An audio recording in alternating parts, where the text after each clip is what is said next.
ನಡುಹಗಲೇ ಪಿಸ್ತೂಲ್ ತೋರಿಸಿ ಕಳ್ಳತನಕ್ಕೆ ಯತ್ನ. ಬೆಳಗಾವಿ ಜಿಲ್ಲೆಯ ಅಥಣಿ ಪಟ್ಟಣದ ಸರಾಫ್ ಬಜಾರ್ನಲ್ಲಿ ಒಂದು ಬಂಗಾರದ ಅಂಗಡಿಗೆ ಸುಲಿಗೆ ಮಾಡಲು ಇಬ್ಬರು ಕಳ್ಳರು ಪ್ರಯತ್ನ ಪಟ್ಟಿದ್ದು, ಈ ಕಳ್ಳತನ ಪ್ರಕರಣದಲ್ಲಿ ಭಾಗಿಯಾದ ಇಬ್ಬರಲ್ಲಿ ಅದರಲ್ಲಿ ಒಬ್ಬನು ನೀಲಿ ಕಲರ್ ಶರ್ಟ್ ಹಾಕಿದ್ದು ಮತ್ತು ಕರಿ ಬಣ್ಣದ ನೈಟ್ ಪ್ಯಾಂಟ್ ಹಾಕಿರುತ್ತಾನೆ ಮತ್ತು ಹೆಲ್ಮೆಟ್ ಹಾಕಿರುತ್ತಾನೆ. ಇನ್ನೊಬ್ಬನು ನೀಲಿ ಕಲರ್ ಶರ್ಟ್, ಕರಿ ಕಲರ್ ಪ್ಯಾಂಟ್ ಮತ್ತು ತಲೆಗೆ ಕ್ಯಾಪ್ ಹಾಕಿರುತ್ತಾನೆ. ಅಂಗಡಿಯವರಿಗೆ ಪಿಸ್ತೂಲ್ ತೋರಿಸಿರುತ್ತಾರೆ.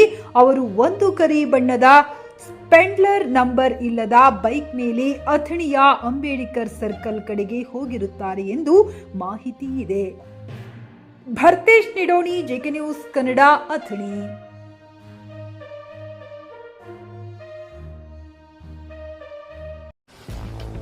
ಗ್ರಾಹಕರ ಸ್ಯಾಟಿಸ್ಫ್ಯಾಕ್ಷನ್ ನಲ್ಲಿ ನಂಬರ್ 1 ತೃಪ್ತಿಕರ ದೈಹಿಕವಾದ ಹುಮ್ನಾಬಾದ್ನ ಎಸ್ವಿ ಟಿವಿಎಸ್ ಶೋರೂಮ್ ನಿಮಗಾಗಿ ತರುತ್ತಿದೆ ಹೊಸ ಮಾಡೆಲ್ಗಳ ಹೊಸ ಬೈಕ್ಗಳು. ಇಲ್ಲಿ ಟಿವಿಎಸ್ ನ ಸ್ಪೇರ್ ಪಾರ್ಟ್ಸ್ ಹಾಗೂ ಸರ್ವಿಸ್ ಕೂಡ ಲಭ್ಯ. ಹಾಗಿದ್ರೆ ತಡೆಯಾಕೆ ಹಿಂದೆ ಭೇಟಿ ನೀಡಿ. ನಾಗಲಕ್ಷ್ಮಿ ದಾಬಾ ಹತ್ತಿರ, ಗುಲ್ಬರ್ಗಾ ರೋಡ್, ಹುಮ್ನಾಬಾದ್. ಹೆಚ್ಚಿನ ಮಾಹಿತಿಗಾಗಿ ಸಂಪರ್ಕಿಸಿ 8494951009.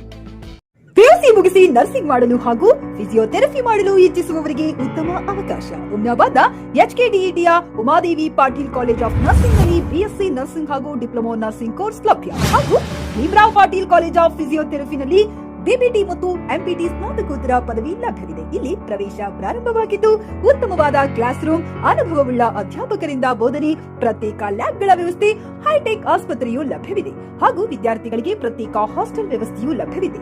ಹಾಗಿದ್ರೆ ತಡೆಯಾಕೆ, ಹಿಂದೆ ಭೇಟಿ ನೀಡಿ. NH 65 ರಸ್ತೆ, ವೀರಭದ್ರಗಿರಿ, ಸಿಂದನಕೀರ ಕ್ರಾಸ್, ಹುಮ್ನಾಬಾದ್. ಹೆಚ್ಚಿನ ಮಾಹಿತಿಗಾಗಿ ಸಂಪರ್ಕಿಸಿ ಆಡಳಿತಾಧಿಕಾರಿ ಡಾಕ್ಟರ್ ಸದಾನಂದ ಪತ್ರಿ 9019078988.